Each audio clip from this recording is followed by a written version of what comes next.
look at Jacques coming from a completely different continent, which is the African continent. So Jacques, please introduce yourself, tell our audience a little bit about you. Thanks so much, Taya.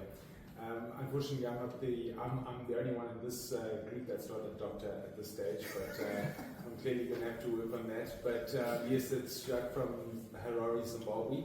I'm working in the franchise for South Africa and Zimbabwe. And I just think, what we've heard this over the last 2 days has just been mind-blowing.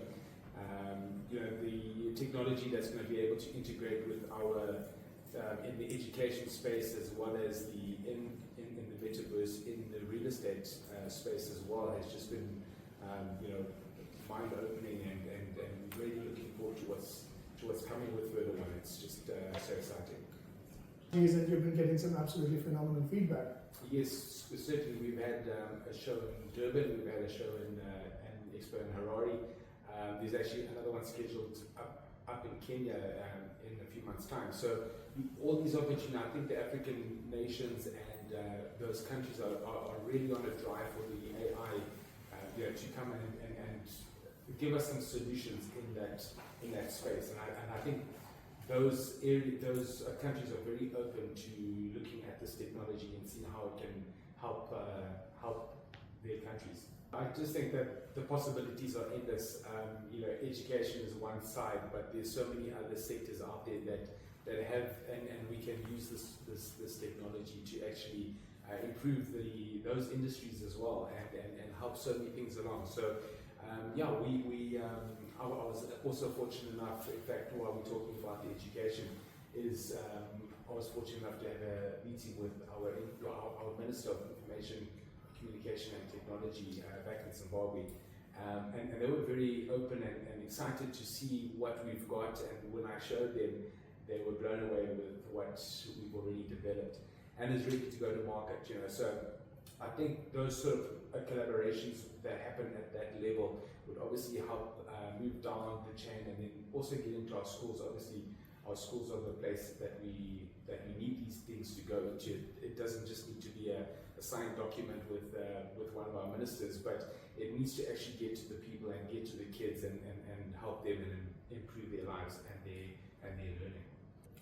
Certainly, I think the opportunities are endless when it comes to that. The real estate industry is, as you mentioned, is in the trillions. So really an opportunity for an average person to get involved with a fractional ownership in this metaverse, as we've mentioned. And then obviously the possibilities are endless when it comes to being able to sell those properties. So if you have a property in the UK or in Europe or somewhere, and you're sitting in Africa and you don't have, it's going to take time to get across to those places. You can literally sit in the comfort of your house and be able to go to these to that place that's being sold, and you can have a look at exactly what that is going to look like, and you can make a decision really quickly on whether you want to purchase that or not. So I think in that is going to change a lot in the real estate industry itself, as we sell and buy and sell properties. Then that opens a whole another aspect of what we'll get into in the expos and stuff. So and then that will change obviously the face of how that's done in the future as well. Yeah. Thanks so much, Peter. I think NFT space is just it's just this unique space, and that's why it's got its value, is because it is a very unique NFT, non-fungible token. It's something that is one of a kind, and that's where it actually gets its value from. So we are part of something that has the uniqueness of that. And that's what is going to drive its value. So I think in terms of where we're going with VRDa1 in this instance, and in the Metaverse, and what the team have actually developed, and the technology that's been developed. In fact, it was you, Taya, who shared a story or an article about an apartment in the UAE that was sold out in less than 5 minutes.